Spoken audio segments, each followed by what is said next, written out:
كلام. طب هيلغيها السنه دي؟ ده احمد نجاة اللي قال الكلام ده. طب هيلغيها المره دي ازاي؟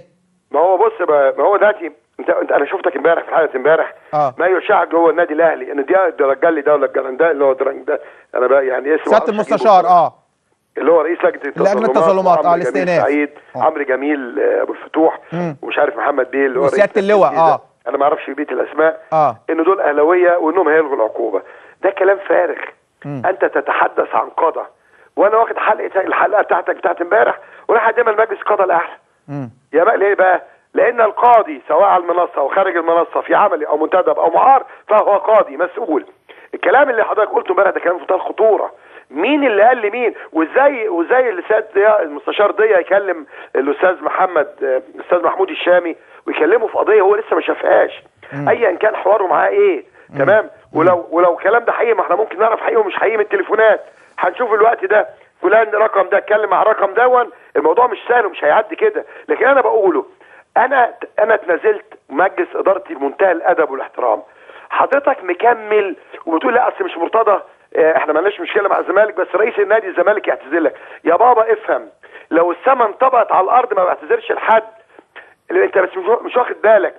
لا انت يا سياده المستشار انت اي انسان ممكن يعتذر لو غلطان. بس ايام جوزيه وانا كنت رئيس النادي 2005 تقريبا. تمام.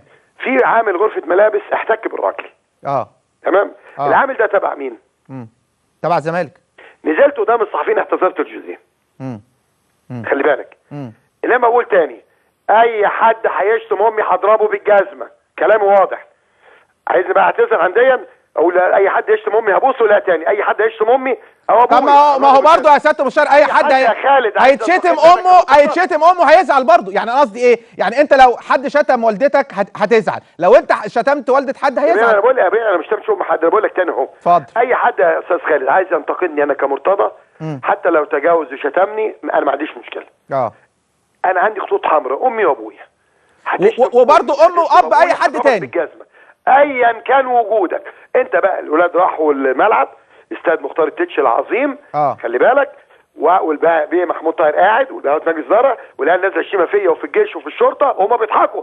لما حصل ده عندي في نادي الزمالك بقى وعندي 120,000 في الملعب و200,000 جوه النادي و300 اللي بتقولوا الجماهير الصغيرين بره النادي. تمام. يعني عندي مليون واحد تقريبا. قلت اللي هيشتم النادي الاهلي بره، اللي هيشتم رئيس النادي بتاعي بره بره بره بره. تمام. والعيال خليتهم في الاخر قالوا تحيا مصر تحيا مصر تحيا مصر. فانا عايز اعرف الفيلم الهندي هو انت راجل ضعيف عايز تستقوى باي طريقه؟ طيب واحد يقول لك يا هاشتاج الذي تصدى المرتضى. والله العظيم الهاشتاج ده اللي مودينا في داهيه. اقسم بالله الفيسبوك والهاشتاج والباشتاج وانت عارف انت مالكش في الحكايه دي. انا عارف هي دي اللي موديانا في داهيه للاسف. بس انا بقول تاني يا خالد انت ريت يعني قلت ايه؟ قلت المحافظه على شاب من جماهير الاهلي او الزمالك افضل عندي 100 مره من ان انا اتعاقد مع 100 لاعب الاهلي خدهم. ده بياني كده. يعني انا خايف على الجماهير الاهلي زي الزمالك لان الفتنه دي لما تقوم ما انت شفت الطياره اتخانقوا مع بعض. تمام. في تونس. ما بالك في مصر هنا؟ اذا كان هو بقى غير مسؤول وان الدوله مش عايزه تتدخل واخد بالك وسايقين بقى الهبل على الشيطانه بقى واخد بالك. لا في حدود. طبعا. اديك معلومه في مجلس الدوله. اديك معلومه مجلس اداره النادي الاهلي لانه بيثير الفتنه. اديك معلومه يا سياده المستشار. اتفضل. حضرتك الاهرام كتبوا ان في اعضاء من التراس اهلاوي جم اجتمعوا مع 2 من اعضاء مجلس اداره الاهلي. تمام. صح؟ تمام. انت عارف ان في حوالي اكتر من 200 واحد مسافرين تونس من التراس اهلاوي. تمام. انت عارف ان البعض منهم مسافر على حساب بعض اعضاء مجلس اداره؟ ايوه يا فندم. ايوه يا فندم. لا انا اقول لك حاجه استاذ خالد. ده اهرام اهو، ده جريده الاهرام قدامي بتاع بكره. انا المظلوم عندما يحاول المسؤول الكبير احدى اكبر الانديه ان يقنعنا امام الشاشات بشخصيه انا المظلوم في محاوله لاستجلاء المشاهدين بصوره واضحه، انما يندرج ذلك تحت ما يسمى الضحك على الدقون.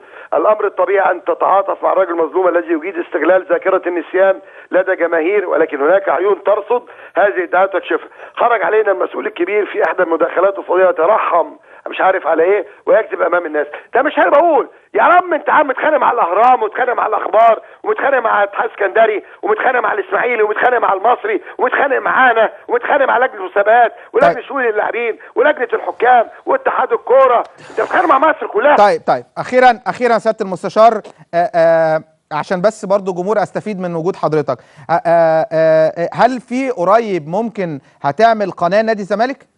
ان شاء الله. يعني حضرتك ان شاء الله، يعني ان شاء الله طبعا، بس يعني هل في امور جديه؟ ربنا يهديك يا خالد. ويهديك يا سياده المستشار. قول لي ربنا يهديك، اقول له ايه؟ لا ضربك بالجزمه، ازاي ربنا يهديني؟ يقول لك ده قال له ربنا يهديك وسكت. يا نهار ابيض. اشكرك يا سياده، بطلوا تفاهه بقى. اشكرك يا سياده المستشار، بشكرك يا سياده المستشار. دي كانت مداخلتنا مع سياده المستشار. تعالوا نطلع الفاصل ونستقبل